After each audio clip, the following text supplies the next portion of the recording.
문 대통령도 민주당 전당대회 축하 영상에서 이제 소득주도 성장 정책은 올바른 정책이다라고 강조를 했거든요. 네. 그러면서 정책 기조를 유지하겠다라는 의지를 보였고, 장하성 정책실장은 이제 기자간담회를 열면서 소득주도 성장 실패론을 반박을 했죠. 예. 네. 그러니까 이게 흔들리면 안 된다고 네, 깨달은 여기서 더 거예요. 강하게 추진을 해야 된다라고 네. 받아쳤습니다. 그러니까 이런 흔들림에 흔들리게 된다고 하면 개혁의 동력은 잃어버리게 되는 거니까 정책 기조를 계속해서 갖고 가겠다. 그 생각은 옳은 일이고요. 그러니까 이건 반가운 일인 것 승부수예요. 같습니다. 네, 승부수고 이전 정권과의 굉장히 큰 차별화거든요. 이전에 그 재벌에서 떨어지는 돈, 그 낙수 효과가 결국은 허상이라는 게 증명됐잖아요. 그래서 이제는 이번 정권은 지난 정권과 차별화를 해서 소득 주도 성장을 이제 정책의 기조로 지금 경제 정책의 기조로 삼고 있는 건데 굉장히 큰 승부수고 이게 성과를 내야만 합니다. 이게 성과를 내야 다음 정권 창출까지도 연결될 수 있지. 이렇게 보수 야당의 그 강한 반발을 무릅쓰고 이 기조를 쭉 밀고 나갔는데 4년 후에도 큰 성과 없다라고 가정한다면 이거는 정권 차원에서도 굉장히 좀 문제가 생길 수 있겠죠. 그러니까 낙수 효과는 없다는 것은 우리만 입증된 게 아니고 그건 전 세계로 입증된 거예요. 그렇죠. 네. 그래서 자유한국당이 지금 다시 그렇게 가자라고 막 주장하진 않아. 예. 안 해요. 못하지. 안 하고 그냥 소득주도 성장 철회하라고 그것만 지금 뻐꾸기처럼 외치고 있어. 그럼 뭐 하라는 거야? 그러니까 대안은 없어요. 다만 장하성 실장도 내가 유혹은 있다. SOC에 예산 투입한다거나. 그러니까 경기 부양책이죠. 그렇죠. 과거에 많이 썼던 그런 거. 썼던 거. 네. 하고 싶지 자기도. 당장 지표가 안 나오니까. 근데 참고 있다고 하고 있거든. 이왕 참하는 거 더 참아라. 그러면서 정말로 지금 우리가 하고 있는 이게 효과가 드러날 때까지 좀 기다리면서 여론을 우리가 먼저 좀 주도적으로 할 필요가 분명히 있다고 봅니다. 일단 SOC든 부동산이든 개발 사업 등을 하면 서민 생활에 정말 도움이 되는지 여부는 둘째로 치고 일단 돈은 수치상으로 장부상 돌거든요. 그렇다면 그걸 가지고 이거 봐라. 크게 볼 때 지표는 개선되고 있다. 이게 곧 서민 생활의 그 질 향상까지 연결될 것이다. 라고 주장을 할 수는 있어요. 그 통계 장난이죠. 그렇죠. 그런데 과거에 그렇게 해왔고 하지만 전 정권에서 했던 거를 그대로 할 수 없잖아요. 네. 그게 잘못됐기 때문에. 그렇다면은 지금 새롭게 1년 동안 추진했던 이 정책을 밀고 나갈 수밖에 없고 또 그 정도의 뚱심은 당연히 있는 것 같습니다. 이 대표적인 SOC라고 부를 수는 없지만 대표적으로 때려 만들고 부수고 했던 게 4대강 사업 아닙니까? 22조가 들어갔다고 하는데 국민의 경제가 나아진 건 없어요. SOC죠, 4대강도. 네. 그래서 딱히 그렇게 만들려면 만들겠죠. 그러면 22조 때려 붓는 동안 인건비도 나가고 고용도 하고 이러면은 고용 지표도 개선되고 그 사람들이 지출도 늘어나고 이렇게 할 텐데 그렇게 하지 않겠다는 건 정말 체질 개선을 위해서 꾸준히 가겠다는 거니까 좀 더 믿고 기다릴 필요가 있다. 지금 보면은 2018년 2분기 가계 동향 조사 보면 도시근로자 가구 월 평균 소득이 늘어났거든요. 네. 이 늘어난 거는 분명히 최저임금 인상 효과가 있는 거예요.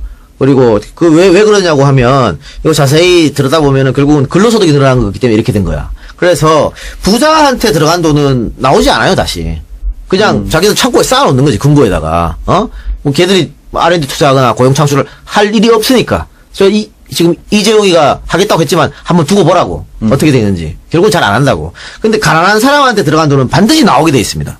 아니, 돈이 없는데 써야지. 뭐 저축할 돈이 어디 있어, 써야지. 쓰다 보면 지금은 이 통계에 보면 지금은 자영업자들이 정체되거나 소득이 떨어졌습니다만 계속해서 이렇게 가난한 사람들 소득이 하위 부류에서 돈이 들어오게 되면 그 돈은 나올 수밖에 없어요. 그 시간이 필요하기 때문에 좀 기다릴 필요가 있다고 하는 거죠. 그러니까 대통령도 그렇고 정책시장도 그렇고 흔들림 없이 정책 기조를 유지해야 된다. 근데 이제 문제는 언론이 아닐까 싶어요. 언론에서 자꾸 이제 들쑤시니까는 그래서 이제 보면은 뭐 특히 보수 언론이나 경제지들 보면은 이제 이명박근혜 정부에서 좋았던 경제가 이제 문재인 정부 들어서 나빠지고 있는 것 같다라는 착각을 불러일으키게 이제 보도를 하고 있고 실제로도 뭐 사람들이 하는 얘기 들어봐도 문재인 정말 경제 정책은 너무 이상하다, 너무 못한다, 막 이런 얘기가 계속 나오고 있거든요. 아까 뭐 통계 얘기도 했고 또 장난질 얘기도 했습니다만은 자영업자 패망한 그거 네. 또 있어요. 계속해서 취업자 수 증가 이거는 최저거든. 계속해서 최저를 달리고 있어. 이 문제 때문에 골치 아픈 건데 고용률은 또 높아요. 고용률 자체만 보면. 근데 앞에 거 취업자 수 증가가 최저다. 이것만 타이틀로 나서 계속 때리니까 그럼 야 큰일 났다고 하는데 또 다른 통계 보면 안 그렇거든. 우리가 그런 부분에서 좀 살펴볼 필요가 있다라고 하는 겁니다. 네. 그래서 이제 뭐 바뀐 경제 기조가 실행된 지 1년도 채 되지 않은 그런 시점이기 때문에 지금 뭘 평가를 내려서 잘 됐다, 잘못됐다 이렇게 비판을 하고 뭐 하기보다는 정부 내부에서 좀 흔들기를 시도하는 관료 조직이라든지 친기업적인 정치인들에 대한 경고가 더 우리 입장에서는 필요한 시점이 아닐까 싶습니다. 자, 그리고 정부도 지금 하는 대로 좀 아무것도 해보지 못하고 눈치만 보다 끝나기보다는 그냥 이대로 쭉 밀고 나가길 저희가 응원합니다. 아니 그래서 결국은 통계청장을 바꾼 이유도 네. 이런 것 때문이 아닐까. 청와대에서는 물론 저기 뭐 통계 자료 낸 것 때문에 교체한 건 아니다라고 얘기하고 있습니다만은 제가 봤을 때는 경질이 아닌가. 사실상 경질이다. 사실상의 경질이 아닌가. 네. 그런 생각이 들어요. 면직했기 때문에 원래 있었던 그 KDI로 돌아갔죠. 예. 네, 돌아갔는데 저도 이게 당연히 할 만큼 했으니까 그냥 뭐 다시 돌아가라고 한 건 아니고 분명히 잘못이 있기 때문에 이걸 질책을 한 것 같아요. 또 전 통계청장도 본인도 그랬잖아요. 윗선 말 안 들어서 이렇게 된 것 같다고 스스로 말할 정도였는데 이게 통계청이 표본 가구 수를 확 늘렸죠. 늘린 게 있습니다. 이게 작년에 5,500가구를 기준으로 해서 저소득 가구의 최하위 소득 이거를 계산했는데 올해 8,000가구로 표본을 늘렸어요. 예. 그런데 그 중에 여기에 새로이 포함된 가구 중에 상당수가 소득이 많지 않은 가구였다. 1인 가구, 노령 가구죠. 네. 그렇게 하다 보니까는 최하위 소득이 확 내려갔거든요. 그렇다면 이게 정말로 서민의 삶이 팍팍해지고 더 삶의 수준이 내려간 게 아니라 실제로 이제 살기 어려운 가구들이 표본에 많이 들어가면서 통계적으로는 이제 그 수치가 내려간 거 아니냐. 이런 지적을 할 수 있고요. 실제로 진보 진영에서 그런 지적들을 했거든요. 이게 혹시 이번 인사에 영향을 준 거 아닐까라는 생각을 할 수 있겠습니다. 예. 그러니까 그렇게 8,700가구라고 하는데 네. 하면서 늘어났잖아요. 늘어나다 보니까는 빈부격차가 심한 것처럼 보이게 된 거야. 당연하지. 저소득층이 빠졌으니까. 표본으로 막 들어와 버렸으니까. 그래 빈부격차가 상당히 늘어났다. 이게 조중동이 공격하는 논리가 그거였거든요. 노무현 정권 때 빈부격차가 더 심해졌다. 니들 뭐 좌파 정권 어쩌고저쩌고 하더니 뭐 이거거든. 이번에도 문재인 정권 들어서도 빈부격차가 더 심해졌지 않냐. 이걸로 공격하니까. 그런데 손수 말처럼 이게 통계에 좀 문제가 지적할 수밖에 없는 문제고 그렇다면은 그 이유 때문에 경질되고 새로운 사람이 들어간 게 아니냐라고 하는 지적이 있을 수밖에 없죠. 다만 아까 얘기한 대로 청와대에서는 그것 때문에 한 건 아니다라고 이제 선을 그었고요. 다만 지금 이번에 새롭게 들어온 통계청장 강신욱 씨인가요? 강신욱 씨. 이분 같은 경우에는 이 빈부격차 문제에 대해서 오랫동안 연구한 사람이기 때문에 더 뭔가 조금 제대로 된 통계를 내지 않을까 이런 기대는 한번 해보겠습니다. 예. 네. ILO 뭐 소비연구원, 사회보장위원회 실무위원 등등을 거쳤는데 사실 통계청장이 누구냐에 따라서 통계의 그 방향이 달라지고 통계의 수치까지 달라진다면 이거는 상당히 좀 후진적인 게 될 수 있습니다. 따라서 정부에서도 대놓고 전임 청장이 일을 잘못했기 때문에 뭐 무리한 일을 했기 때문에 경질이다라고 말을 할 수는 없는 상황인데 다만 조금 전에 그 문제를 지적한 대로 표본수를 확 3,000가구 이상 늘리면서 그 과정에서 뭔가 통계가 왜곡될 수밖에 없었다고 한다면 그렇게 한 이유가 뭔가? 혹시 목적이 있었던가? 목적이 없었다 하더라도 왜 이렇게 통계가 왜곡될 수 있도록 갑자기 바꿨는가? 여기에 대한 이런 결정을 누가 내렸는가? 이런 궁금증도 생겨요. 통계청에서도 그 문제에는 인정을 하면서도 네네. 크게 문제가 없기 때문에 앞으로 이 지표를 계속 활용하겠다 얘기했었거든요. 그래서 더 경질될 수도 있는 거지. 근데 결국 이번에 그 통계청장의 이 문제가 야당 보수야당 입장에서는 아주 공격하기 쉬워요. 그걸로 이번에 또 한판했어. 아주 공격하기 쉽고 이거 계속 써먹을 겁니다. 네. 그래서 마치 문재인 정권이 본인 입맛에 맞지 않는 결과를 내놓은 사람을 경질시켰고 앞으로 나오는 모든 통계는 이거 봐라. 이거 뭐 입맛에 맞는 결과를 내기 위해서 통계청장 바꾼 거 아니냐. 뭐 이제 경제가 살아나서 좋은 통계가 나와도 공격할 거리가 생기는 거거든요. 뭐 언제나 이거 활용할 겁니다. 아예 저 사람이 낸 통계청장이 누군데 이 통계를 어떻게 믿어? 유리한 통계 나와도 설령 앞으로 계속 이걸 활용할 것 같아요. 네. 그래도 일단 뭐 이렇게 흔들기를 시도하는 그런 사람들한테 휘둘리기보다는 본인들 해야겠다는 거는 어쨌든 밀고 나가는 게 중요할 것 같습니다. 정부의 부동산 정책에 타격을 준 것으로 평가받던 박원순 시장의 여의도 용산 개발 추진 계획이 결국에는 지금 보류를 하겠다라는 얘기가 나왔습니다. 근데 이게 뭐 사실 약발이 있을까라는 생각이 아니, 들어요. 약발이, 일단은, 박원순이 이렇게 말한 거는, 여의도하고 용산을 중심으로 해서 집값이 졸라 뛰었어요, 지금. 맞아요. 2달 사이에 1억이 넘게 뛴 것도 있어요. 네, 네. 개발한다고 하는 순간부터 뛰는 그렇죠. 거죠. 난리가 났습니다, 지금. 예를 들어, 내 매물을 내놓지도 않아. 호가만 지금 계속 뛰어오르고 있는 상황인데. 실질 거래는 별로 없었을 거야. 그러니까 호가만 올라가는 상황이에요. 근데 어쨌든, 이렇게, 실질 거래도 몇 건 있었어요. 몇 건 있었는데 정말 2억씩 떴더라고. 그런데, 이게 이제 김현미 장관이 한번 박원순을 공개적으로 저격한 적이 있어요.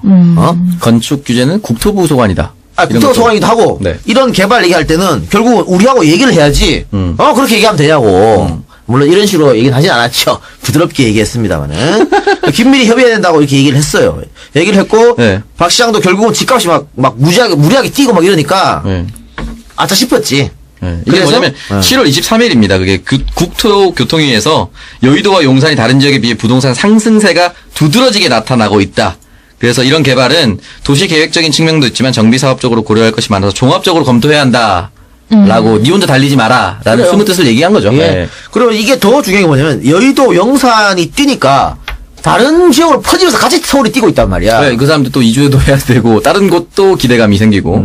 그래서, 이거 박원순이 대권 욕심 낸 거 아니야? 라는 지적이 많이 있었어요. 근데 이걸 개발하면 대권에 가까워지나요? 부동산, 서울 사람들 부동산 띄우면 다 좋아하지 뭘 그래요. 네, 근데 이명박이 뭐 때문에 됐는데, 그 뉴타운 때문에 된 거 아니에요. 그리고 사실은 아파트만 개발된 것뿐만 아니라 그 일대가 전체적으로 좋은 환경으로 조성될 거기 때문에 물론 지금보다 더 그렇기 때문에 영향을 조금 미칠 수도 있죠. 근데 이게 지금 박원순 시장이 3선이잖아요. 3선째. 그러면은 이제 다음엔 서울시장 못 나오잖아요. 못 나오죠. 그렇다면 다음번 대선을 뭐 노린다면 다음번 대선일 텐데 이제 차기 대선. 그렇죠. 그런데 이게 지금 개발을 하겠다고 뭐 방향을 세우고 이것저것 해도 성과가 나올 수가 없잖아요. 그 임기 내에. 그렇다면 이걸 대권 프로젝트라고 보기 좀 어렵지 않나요? 성과가 나올지 안 나올지는 미지수죠. 아니 성과가 어떻게 나와? 성과가 몇 년 뭐- 만에. 성과가 뭐가 중요합니까? 그럼 이렇게 해놓고, 공사한다고 잡아만 놓고, 그것만 해도 하는 거지.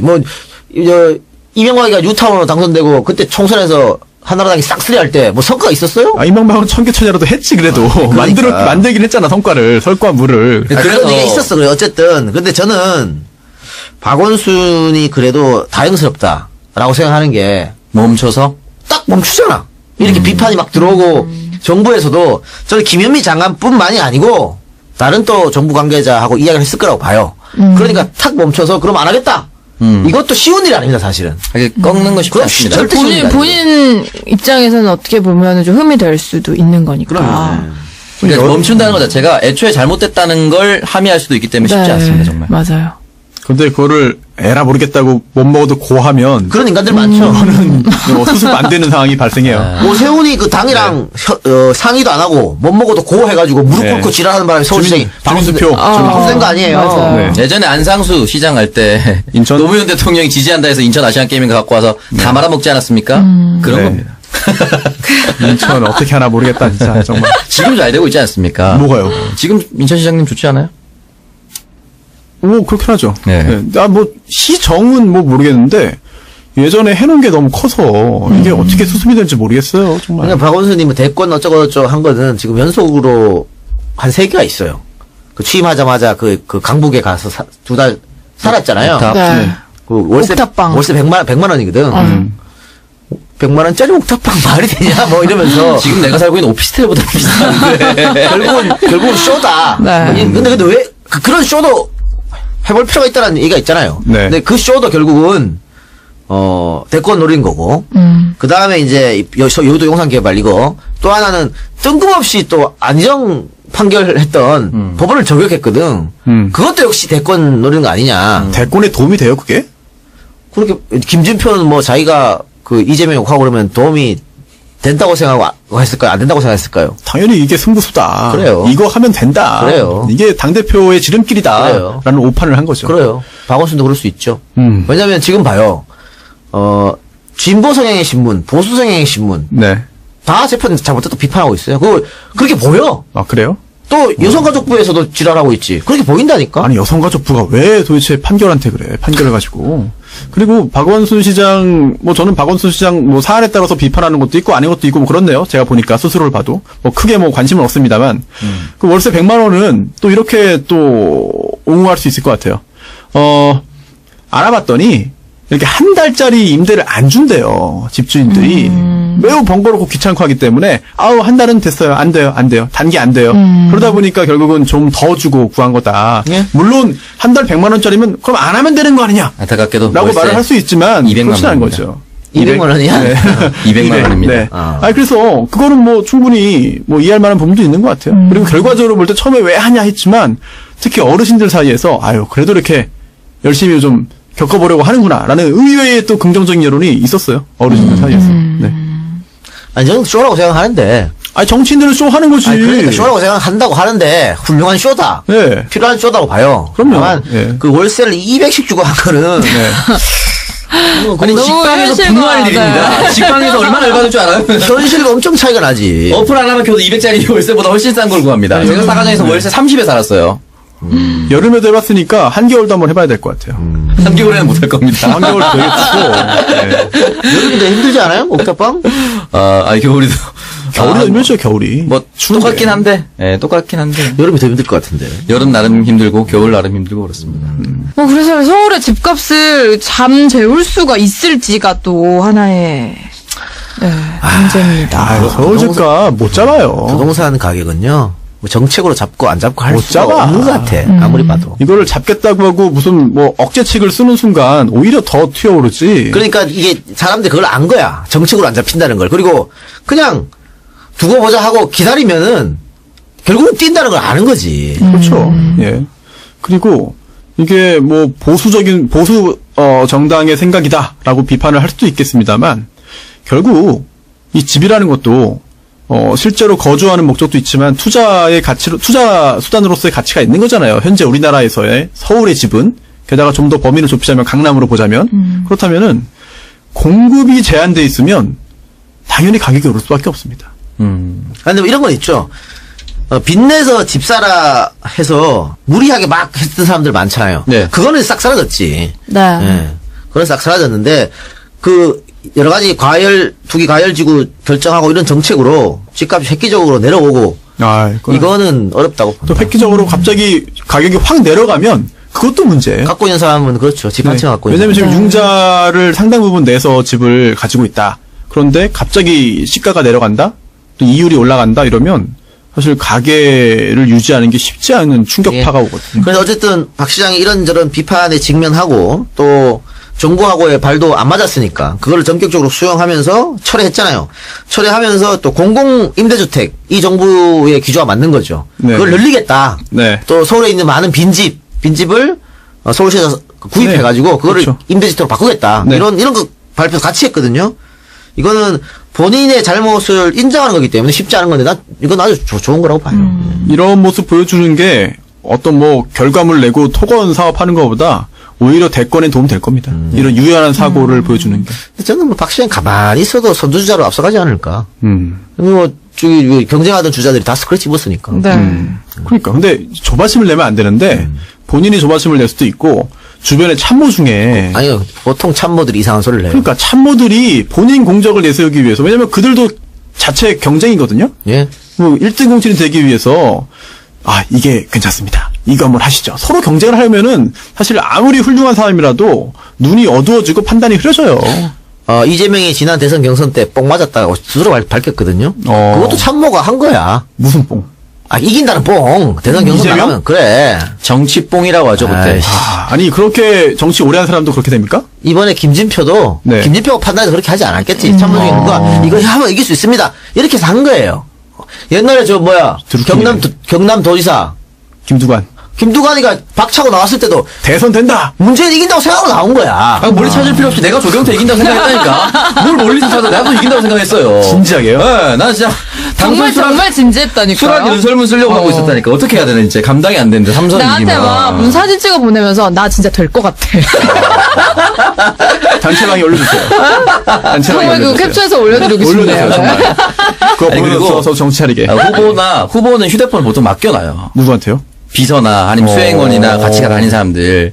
지금처럼 광역지자체장도 자기 휴대폰을 운영할 시간이 딱히 많지 않습니다. 왜냐면 공식 일정이 워낙 많기 때문에.